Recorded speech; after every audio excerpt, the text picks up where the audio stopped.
Hello दोस्तों, नमस्कार। दैनिक समसामयिकी जो सभी प्रतियोगी परीक्षाओं के लिए महत्वपूर्ण है। आज का पहला प्रश्न, विश्व का सबसे आर्द्र स्थान मासिनराम किस राज्य में स्थित है? सिक्किम, बी मेघालय, सी असम, डी त्रिपुरा। तुम्हारा सही विकल्प है मेघालय। हाल ही में सबसे आर्द्र स्थान मासिनराम में वर्षा ने जून माह में अपना 83 साल पुराना एक रिकॉर्ड तोड़ दिया है। 17 जून 2022 को यह 24 घंटे में 1003.6 मिमी वर्षा हुई, जबकि इससे पहले जून 1966 में सबसे अधिक वर्षा 954.4 मिमी हुई थी। मासिनराम मेघालय राज्य में स्थित है, इसलिए विकल्प डी सही है। इसका नाम दुनिया में सबसे ज़्यादा नमी वाले जगह के तौर पर Guinness book of world record में दर्ज है। यहाँ औसतन सालाना 11,871 मिलीमीटर वर्षा होती है। अगले प्रश्न की ओर चलते हैं। वेस्ट सेती जल विद्युत परियोजना पर भारत किस देश में काम कर रहा है? ए नेपाल, बी भूटान, सी म्यांमार, डी बांग्लादेश। हमारा सही विकल्प है नेपाल।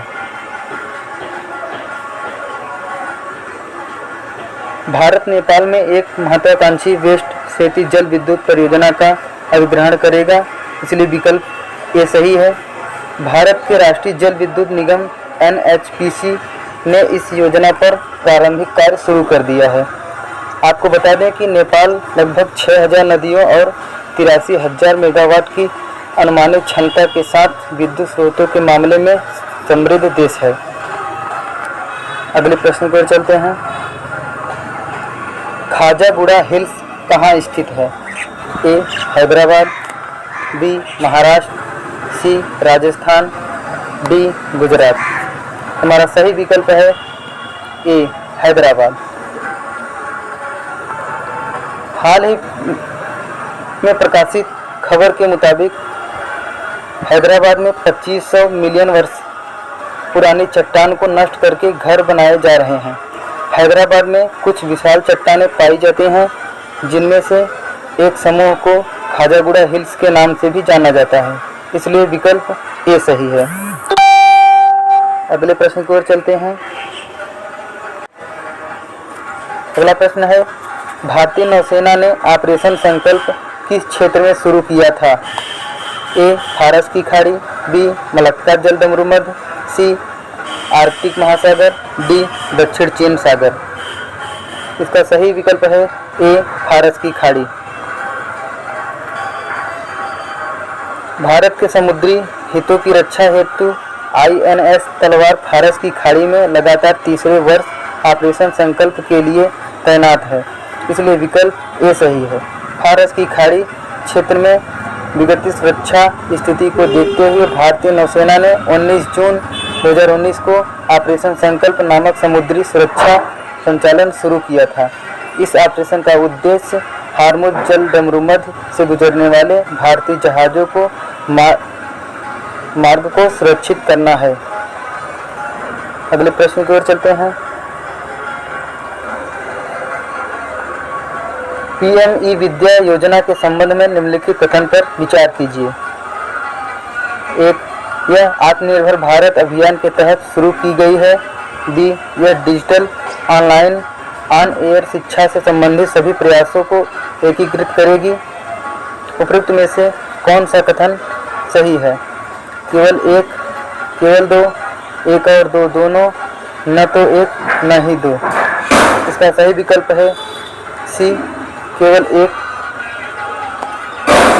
और दो दोनों। अगले प्रश्न की ओर चलते हैं। हाल ही में central institute of educational technology CIET को यूनेस्को के किंग हमद बिन ईसा अल खलीफा पुरस्कार से सम्मानित किया गया है। 17 मई 2020 को शिक्षा मंत्रालय द्वारा आत्मनिर्भर भारत अभियान के हिस्से के रूप में पीएम ई विद्या योजना की शुरुआत की गई, इसलिए कथन एक सही है। यह योजना डिजिटल, ऑनलाइन, ऑन एयर शिक्षा से संबंधित सभी प्रयासों को एकीकृत करती है, इसलिए कथन 2 सही है। अगले प्रश्न की ओर चलते हैं। अगले प्रश्न, 21 जून 2022 को आयोजित होने वाली अंतर्राष्ट्रीय योग दिवस की थीम है। ए, विकास के लिए योग, बी, मानवता के लिए योग, सी, स्वास्थ्य के लिए योग, डी, समृद्धि के लिए योग। तुम्हारा सही विकल्प है बी, मानवता के लिए योग। 21 जून को भारत सहित विश्व भर में अंतर्राष्ट्रीय योग दिवस का 8वां संस्करण मनाया जाएगा। योग दिवस के लिए इस वर्ष की थीम मानवता के लिए योग है, इसलिए विकल्प बी सही है। आपको बता दें कि पहला अंतर्राष्ट्रीय योग दिवस 21 जून 2015 को मनाया गया था। अगले प्रश्न की ओर चलते हैं। राष्ट्रीय जनजातीय नृत्य महोत्सव कहाँ आयोजित किया गया था? ए, लेह, बी, विशाखापट्टनम, सी, नई दिल्ली, डी, आइजोल। इसका सही विकल्प है बी, विशाखापट्टनम। हाल ही में 3 दिवसीय राष्ट्रीय जनजातीय नृत्य महोत्सव का आयोजन किया गया। यह महोत्सव विशाखापट्टनम में आयोजित हुआ था, इसलिए विकल्प बी सही है। इस महोत्सव में सिक्किम की लेप्चा जनजाति, छत्तीसगढ़ की मारिया जनजाति सहित देश भर में अनेक जनजातियों ने भाग लिया। इसका उद्देश्य भारत में आदिवासी और उनके नृत्य एवं स्वदेशी नृत्य संस्कृति को संरक्षण देना है। अगले प्रश्न की ओर चलते हैं। यूनेस्को द्वारा मान्यता प्राप्त पारंपरिक पुआल चटाई किलिमंगलम पुलपया किस राज्य से संबंधित है? ए, तमिलनाडु, बी, कर्नाटक, सी, तेलंगाना, डी, केरल। इसका सही विकल्प है डी, केरल। केरल के त्रिशूर जिले में पारंपरिक पुआल चटाई किलिमंगलम पुलपया योग दिवस के मौके पर योगा मैट की तरह प्रयोग की जाएगी, इसलिए विकल्प डी सही है। यह पुआल चटाई बुनाई पारंपरिक रूप से कुरवा समुदाय द्वारा प्रचलित थी, जो भरत पूजा के तट पर बसे हुए थे। इस चटाई को 2006 में यूनेस्को की उत्कृष्टता की मोहर खिताब प्राप्त हुआ। अगले प्रश्न की ओर चलते हैं। लंपी स्किन डिजीज LSD के संदर्भ में निम्नलिखित कथन पर विचार कीजिए। पहला, यह एक वायरल रोग है। दूसरा, इसका पहला प्रकोप अफ्रीका में देखा गया था। उपयुक्त में से कौन सा कथन सही है? केवल एक, केवल दो, एक और दो, दोनों, न तो एक और न ही दो। इसका सही विकल्प है कि दोनों। हाल ही में पाकिस्तान के पंजाब प्रांत में लंपी स्किन डिजीज LSD के प्रभावित सैकड़ों गायों की मृत्यु हो गई है। यह एक वायरल रोग है जो कैप्रीपॉक्स वायरस के कारण होता है, इसलिए कथन एक सही है। यह मुख्य रूप से मवेशियों में रक्तपान करने वाली कीड़ों द्वारा फैलता है। इसके नैदानिक लक्षणों में जानवर की खाल पर गोलाकार फर्म नोट्स का दिखना शामिल है। यह आनुवंशिक रूप से गोटपॉक्स और शिपपॉक्स वायरस परिवार से संबंधित है। वर्ष 1928 में अफ्रीका में इसका पहला प्रकोप देखा गया था, इसलिए कथन 2 सही है। अगले प्रश्न की ओर चलते हैं। किस भारतीय प्रौद्योगिक संस्थान IIT ने ई कोलाई डिटेक्शन किट विकसित की है? A, IIT Delhi, B, IIT Kanpur, C, IIT Roorkee, D, IIT Bombay. इसका सही विकल्प है IIT कानपुर। IIT कानपुर के शोधकर्ताओं ने 24 घंटे के भीतर पानी में मिश्रित ई कोलाई बैक्टीरिया का पता लगाने के लिए एक परीक्षण किट विकसित की है, इसलिए विकल्प भी सही है। ई कोलाई एक जीवाणु स्ट्रेन है जो आमतौर पर मनुष्य एवं जानवरों की आंतों, मवेशियों और मनुष्यों के मल अपशिष्ट में पाया जाता है। ई कोलाई से दूषित पानी के सेवन से दस्त, उल्टी, पाचन संबंधी समस्या आदि हो सकती है।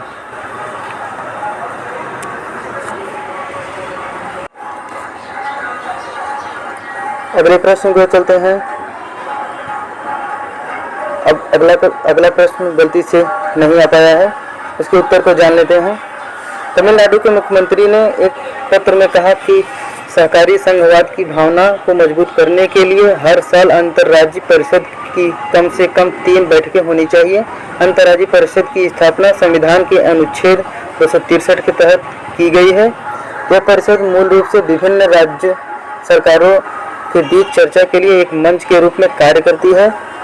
प्रधानमंत्री इस परिषद के अध्यक्ष होते हैं, जबकि इसके सदस्यों में विधानसभाओं वाले सभी राज्यों एवं केंद्र शासित प्रदेश के मुख्यमंत्री और अन्य केंद्र शासित प्रदेशों के प्रशासक शामिल होते हैं। प्रधानमंत्री द्वारा नामित कैबिनेट रैंक के 6 मंत्री भी इसके सदस्य होते हैं। अगले प्रश्न की ओर चलते हैं। वैज्ञानिकों ने बताया क्वांटम डायमंड माइक्रोस्कोप। हाल ही में शोधकर्ताओं ने क्वांटम डायमंड माइक्रोस्कोप का निर्माण किया है। यह माइक्रोस्कोप मुंबई और खड़गपुर में भारतीय प्रौद्योगिकी संस्थान IIT के शोधकर्ताओं द्वारा बनाया गया है। इस माइक्रोस्कोप को चुंबकीय क्षेत्रों की इमेज लेने के लिए बनाया गया है। यह पहली बार जब चुंबकीय क्षेत्र की छवि के लिए ऐसा उपकरण बनाया गया है। क्वांटम डायमंड माइक्रोस्कोप क्या है? यह माइक्रोस्कोप माइक्रोस्कोपिक द्विआयामी नमूनों के भीतर चुंबकीय क्षेत्र की इमेज बना सकता है। यह न्यूरॉन की जैविक गतिविधि को मापने आदि जैसे वैज्ञानिक अनुप्रयोगों में सक्षम है। यह बदलते क्षेत्र की आवृत्ति से 2 गुना आवृत्ति पर डेटा कैप्चर करता है। इस सेंसर का मुख्य पहलू हीरे के क्रिस्टल में नाइट्रोजन वैकेंसी डिफेक्ट सेंटर है। यह प्रति सेकंड लगभग 50 से 200 फ्रेम की इमेजिंग फ्रेम प्रदर्शित करता है। गौरतलब है कि पहले की रिपोर्ट की गई चुंबकीय क्षेत्र इमेजिंग फ्रेम दर प्रति फ्रेम 1 से 10 मिनट के करीब थी। यह माइक्रोमैग्नेट आदि में मिलीसेकेंड स्केल मैग्नेटाइजेशन परिवर्तनों की इमेजिंग को सक्षम बनाता है। बता दें कि यह शोध वैज्ञानिक रिपोर्ट में प्रकाशित किया गया है। अगला प्रश्न है विश्व शरणार्थी दिवस। हाल ही में 20 जून को दुनिया विश्व शरणार्थी दिवस मनाती है। यह दुनिया भर में शरणार्थियों को सम्मानित करने के लिए संयुक्त राष्ट्र द्वारा नामित एक अंतर्राष्ट्रीय दिवस है। इस वर्ष का विश्व शरणार्थी दिवस हमारी सामान्य मानवता के लिए एक मूलभूत सिद्धांत की पुष्टि करता है। हर किसी को सुरक्षा प्राप्त करने का अधिकार है, वे कोई भी हों, चाहे वे कहीं से भी आए हों और जब भी उन्हें भागने के लिए मजबूर किया गया हो। यह दिवस उनकी दुर्दशा के लिए सहानुभूति और समझ बनाने और उनके जीवन के पुनर्निर्माण में उनके लचीलेपन को पहचानने का अवसर है। शरणार्थी एक शरणार्थी वह है जो अपनी जाति, धर्म, राष्ट्रीयता आदि के कारण उत्पीड़न के डर से अपने घर और देश से भाग गया है। प्राकृतिक या मानव निर्मित आपदाओं के प्रभाव से बचने के लिए कई शरणार्थी निर्वासन में हैं। शरणार्थी दुनिया में सबसे कमजोर लोग में से हैं। आज वैश्विक शरणार्थी आबादी रिकॉर्ड ऊंचाई पर है। यूक्रेन में युद्ध ने द्वितीय विश्व युद्ध के बाद यूरोप में सबसे बड़ा और सबसे तेज विस्थापन शुरू किया है। 1951 का शरणार्थी सम्मेलन और इसका 1967 का प्रोटोकॉल उनकी सुरक्षा में मदद करता है। 1951 के कन्वेंशन में निहित अधिकारों में शामिल है कुछ निश्चित कड़ाई से परिभाषित शर्तों को छोड़कर निष्कासित न करने का अधिकार, एक अनुबंध राज्य के क्षेत्र में अवैध प्रवेश के लिए दंडित न होने का अधिकार, काम करने का अधिकार, आवास का अधिकार, शिक्षा का अधिकार, सार्वजनिक राहत और सहायता का अधिकार, धर्म की स्वतंत्रता का अधिकार, अदालतों तक पहुंचने का अधिकार, क्षेत्र के भीतर आंदोलन की स्वतंत्रता का अधिकार, पहचान और यात्रा दस्तावेज जारी करने का अधिकार इत्यादि शामिल है। भारत बांग्लादेश संयुक्त सलाहकार की बैठक।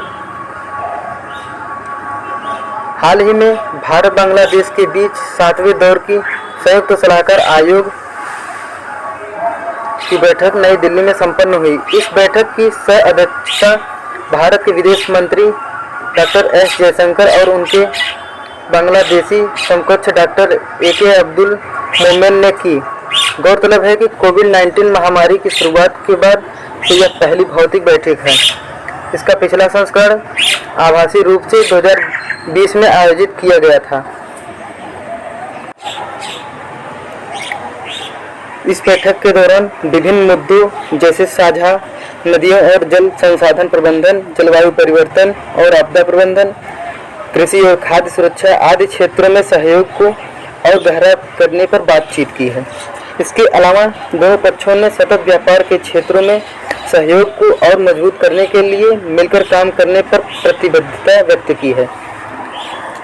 IT और साइबर सुरक्षा, नवीकरणीय ऊर्जा आदि के क्षेत्रों में सहयोग को और मजबूत करने के लिए मिलकर काम करने पर सहमति दर्ज की है। इसके अलावा आर्टिफिशियल इंटेलिजेंस, साइबर सुरक्षा, स्टार्टअप, फिनटेक आदि के लिए मिलकर काम करने के प्रति तत्परता जाहिर की। गौरतलब है कि 2021 में भारत के राष्ट्रपति और प्रधानमंत्री ने बांग्लादेश की यात्रा की। यात्राओं का मकसद तीन विषयों को मनाना था। बंगबंधु शेख मुजीबुर रहमान की जन्म शताब्दी, बांग्लादेश की स्वतंत्रता की 50वीं वर्षगांठ, भारत बांग्लादेश राजनयिक संबंधों की 100वीं वर्षगांठ। बता दें कि दोनों देशों ने सुरक्षा और सीमा प्रबंधन से लेकर परस्पर लाभकारी व्यापार और निवेश प्रवाह तक हर क्षेत्र में पहले से कहीं ज़्यादा करीब से काम किया है। इसके अलावा भारत बांग्लादेश की सेनाओं ने हाल ही में संयुक्त सैन्य अभ्यास संप्रीति के 10वें संस्करण का आयोजन किया था। भारत बांग्लादेश JCC का 8वां दौर 2023 में बांग्लादेश में आयोजित किया जाएगा। अगले प्रश्न की ओर चलते हैं। अगला प्रश्न है, निम्नलिखित में से किस संस्थान को शिक्षा में ICT के उपयोग के लिए वर्ष 2021 के यूनेस्को के किंग हमद बिन ईसा अल खलीफा पुरस्कार दिया गया है? A. भारत विज्ञान संस्थान, B. विश्वविद्यालय अनुदान आयोग, C. केंद्रीय माध्यमिक शिक्षा बोर्ड, D. केंद्रीय शैक्षिक प्रौद्योगिकी संस्थान। इसका सही विकल्प है केंद्रीय शैक्षिक प्रौद्योगिकी संस्थान।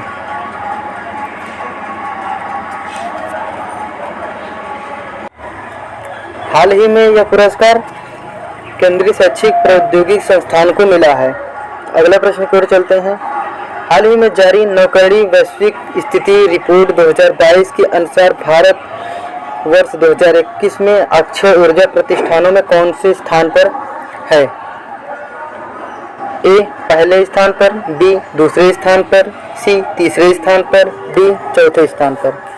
इसका सही विकल्प है C. तीसरे स्थान पर। अक्षय ऊर्जा वह है जिसमें प्रदूषण नहीं है, जो कभी समाप्त न होने वाली ऊर्जा है।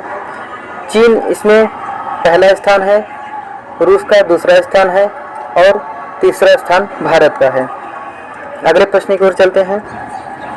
19 जून 2022 को 6 उच्च न्यायालयों में नए मुख्य न्यायाधीशों की नियुक्ति की गई है। इसके संदर्भ में कौन सा युग्म गलत है? A. Delhi Satish Chandra Sharma, B. Uttarakhand Vipin Sanghi, C. Himachal Pradesh Amjad A. Syed, D. Rajasthan Rashmin M. छाया। इसका सही विकल्प है राजस्थान। रश्मिन ए छाया नहीं है, राजस्थान की सिंधी संभाजी शिवाजी हैं। 6 मुख्य न्यायाधीशों को देख लेते हैं। दिल्ली में सतीश चंद्र शर्मा, उत्तराखंड में विपिन सांघी, हिमाचल प्रदेश में अमजद ए सैयद हैं, तेलंगाना में उज्जवल गुआन हैं, राजस्थान में सिंधी संभाजी शिवाजी हैं, गुवाहाटी में रश्मिन एम छाया हैं। अगले प्रश्न की ओर चलते हैं। हाल ही में किस देश में महिला शांति और सुरक्षा सेमिनार का आयोजन किया गया है? A Mongolia, B Thailand, C America, D Laos.